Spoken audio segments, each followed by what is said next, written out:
Maybe I shouldn't be surprised, but I've never seen anything like this.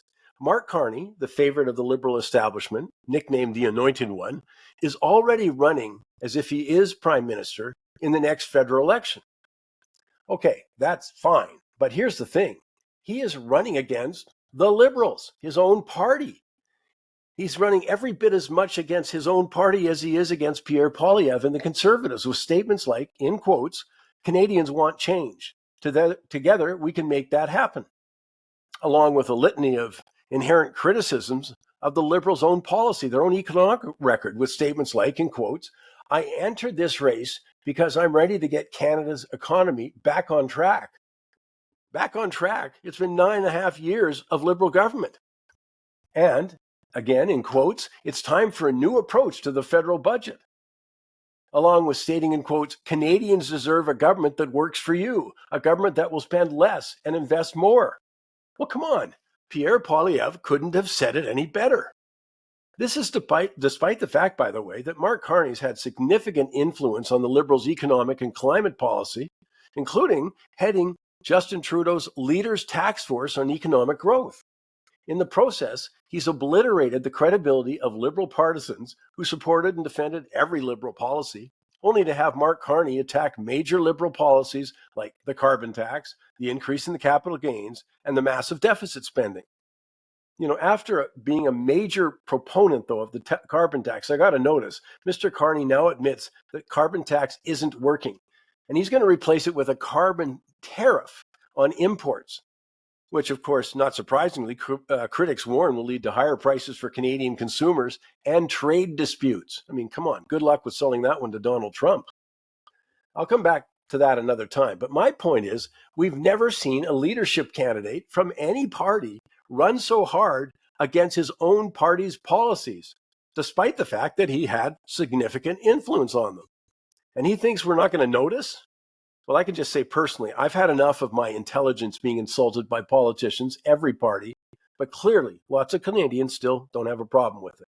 But let's leave insulting the voters aside.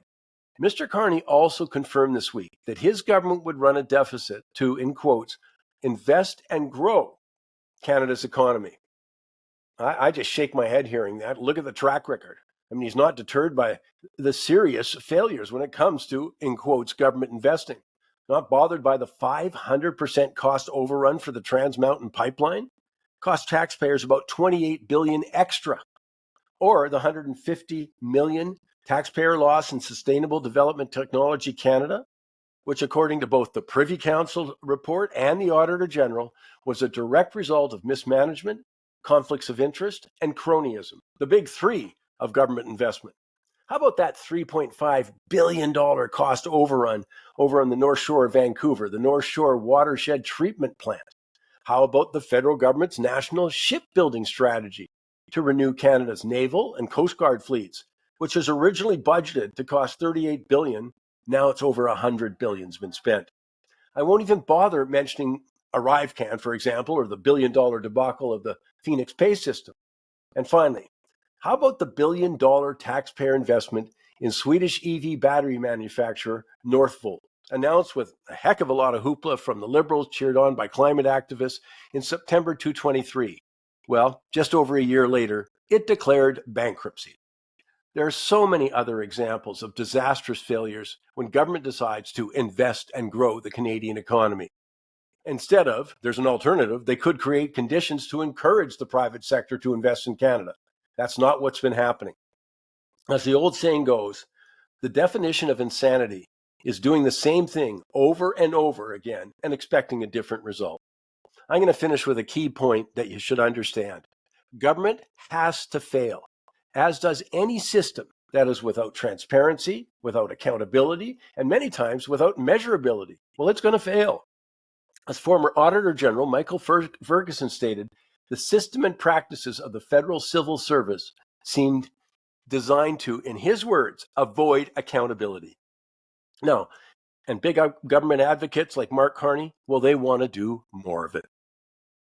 And just a reminder, next Saturday, March 1st, we're going to be doing the polar plunge. That's Aussie, former Premier Gordon Campbell, and me. And I'm hoping some of the Money Talks listeners will join us. And if you are willing to plunge with us, raise a little money for the people of Special Olympics, all you have to do is send us a note at info@mikesmoneytalks.ca, info@mikesmoneytalks.ca, and put "I'll plunge" in the subject line.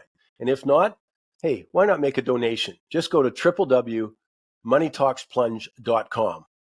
moneytalksplunge.com. And remember, every donation is tax deductible.